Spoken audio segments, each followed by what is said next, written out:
Tonight, on the Spooktober event, we are going to be reading Five Nights at Freddy's The Silver Eyes, Chapter 1.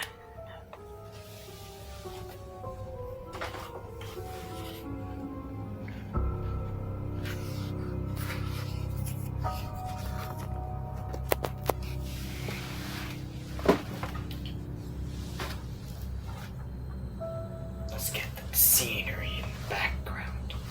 There. Here we go.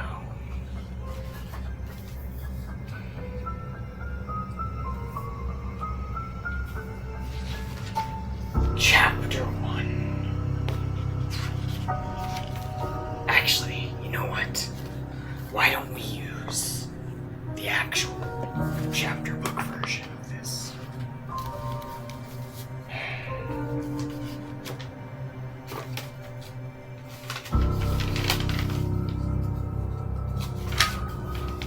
Chapter 1.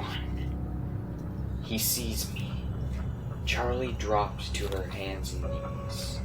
She was wedged behind a row of arcade games, cramped in the crawl space between the consoles and long tangled electrical cords and useless plugs strung beneath her. She was concerned. The only way out was past the thing, and she wasn't fast enough to make it. She could see him stalking back and forth, catching flickers of movement through the gaps between the games. There was secretly enough room to move, there's scarcely enough room to move, but she tried to crawl backwards. Her foot caught on a cord. She stopped, contorting herself to carefully dislodge it. She heard a clash of metal on metal, and the farthest she heard the the Farden's console rocked back against the wall. He hit it again, shattering the display, then attacked the next, crashing against them.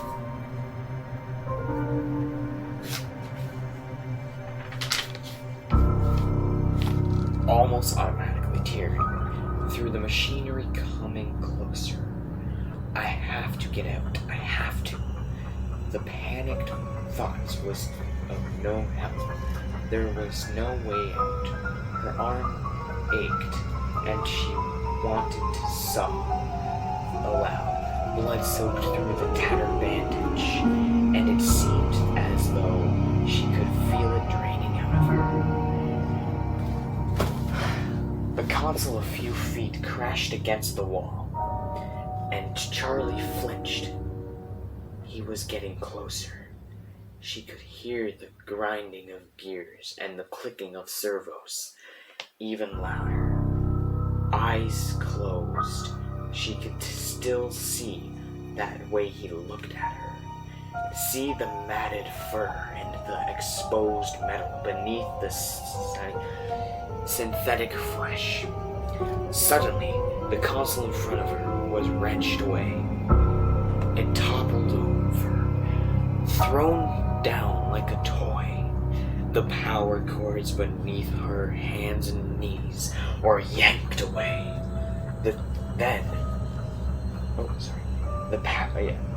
Yanked away, and Charlie slipped, almost falling. She caught herself and looked up, just in time to see the downward swing of a hook. Welcome to Hurricane, Utah. Charlie smiled rarely at the sign and kept driving. The world didn't look any different from the one side of the sign to the other, but she felt a nervous anticipation As she passed it, she didn't recognize anything. Then again, she hadn't really expected to. Not this far at the edge of town, where it was all highway and empty space.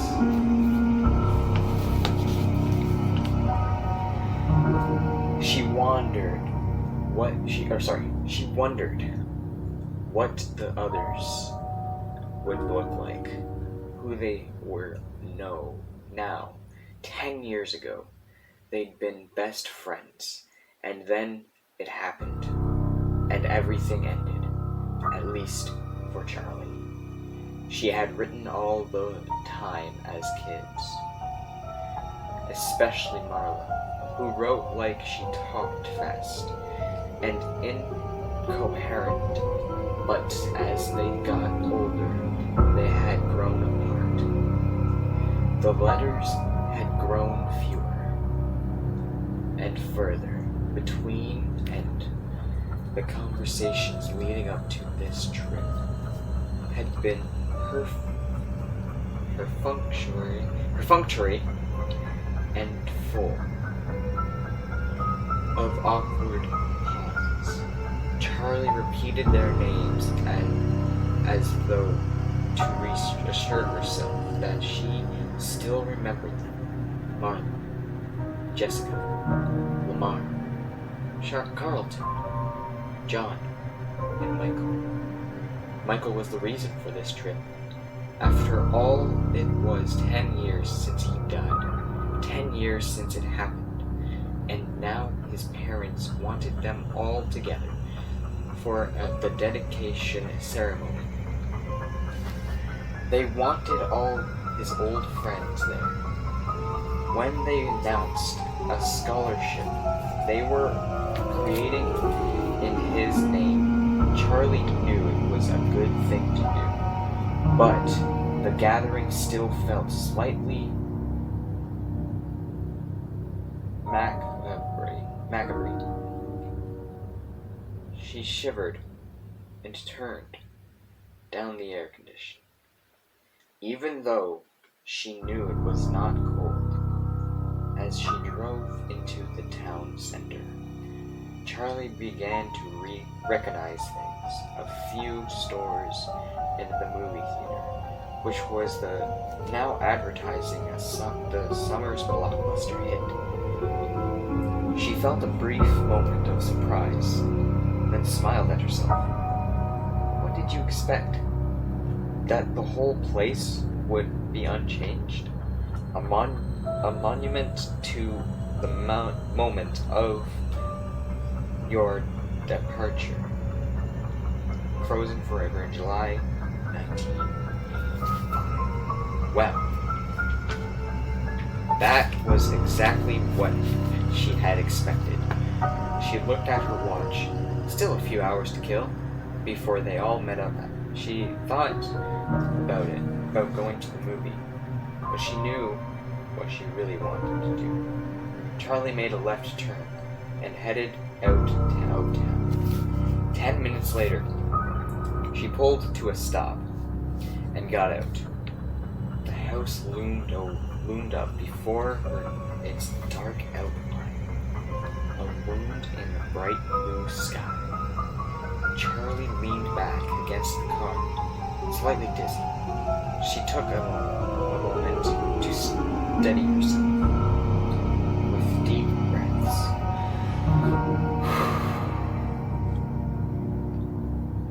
She had known it would be here.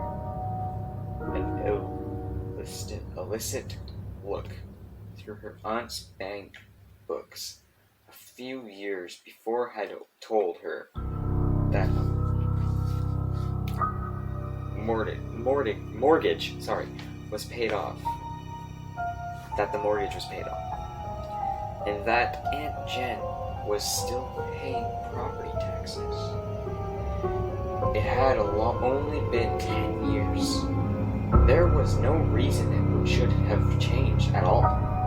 Charlie climbed the steps slowly, taking in the peeling paint, the the third stair still had a loose board, and the rose bushes had taken over one side of the porch, their thorns biting hungrily into the wood. The door was locked, but Charlie still had her key.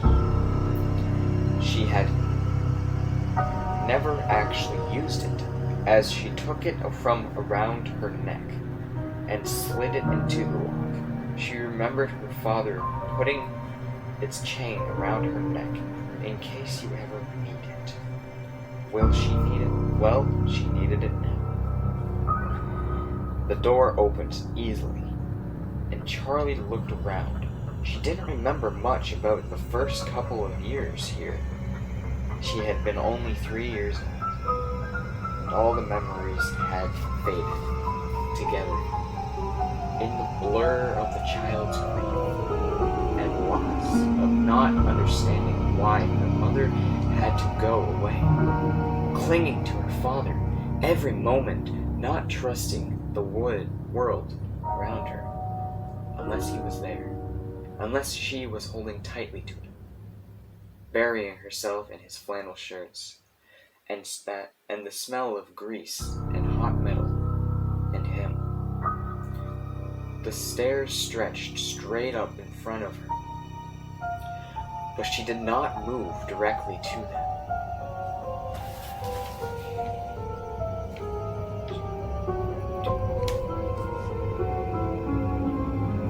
Sorry, I lost where I was.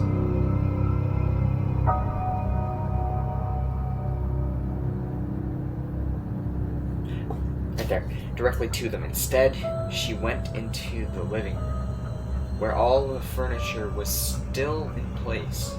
She had not really noticed it at all as a child, but the house was the house was a little too large for the furniture. They had things were spread out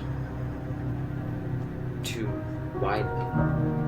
In order to fill the spaces, the coffee table was too far from the couch to reach the easy chair, too far across the room to carry on a conversation. There was a dark stain in the wooden floorboards near the center of the room. Charlie stepped around it quickly and went to the kitchen, where the cupboards held only a few pots, pans, and dishes. Charlie had never felt a lack of anything as a child, but it seemed now that the unnecessary enormity of all of the house was a sort of apology, the attempt of a man who had lost so much to give his daughter whatever he could. He'd always had a way of overdoing it, whatever he did. The last time she was here, the house had been dark, and everything felt wrong. She was carried up the stairs to her bedroom, although she was 7 years old and could have gone quicker on her own 2 feet. But Aunt Jen had stopped on the front porch, picked her up, and carried her, shielding her face as though she were a baby. In the glaring sun, in her room, Aunt Jen set Charlie down and closed the case. Closed the case. Charlie had cried because all her things could never fit into that small case. We can come back for the rest later, Aunt Jen said. Here,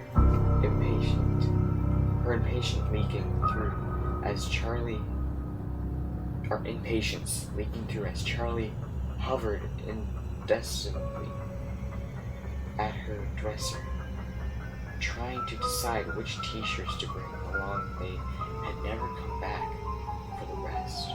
Charlie mounted the stairs, heading to her old bedroom. The door was partially cracked, and as she opened it, she had a giddy feeling.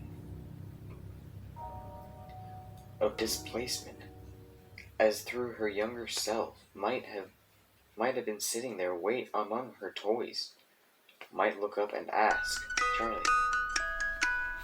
who are you? Well, guys, I think that's a good place to stop.